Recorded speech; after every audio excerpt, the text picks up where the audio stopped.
হঠাৎ গভীর রাতে বিদ্যুৎ চমকালো, কান ফাটা শব্দে। ঘুম থেকে চিৎকার করে জড়িয়ে দৌড়লাম তোমাকে। এই যে পাশে থেকে তুমি আমার নিরাপদ আশ্রয়, সেটাই আমার কাছে গুরুত্বপূর্ণ।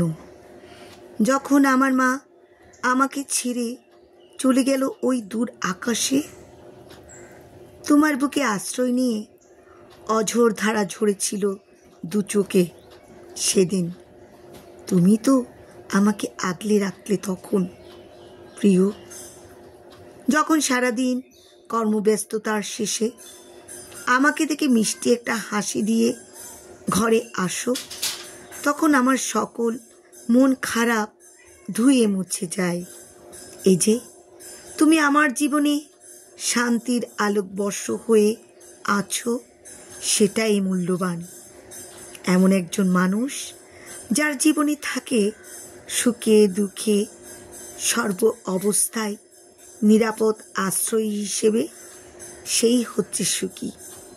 সুখী হতে চাই সুন্দর একটা মনের মানুষ, যে সর্ব অবস্থায় তোমার প্রতি বিশ্বাস রাখে 100%।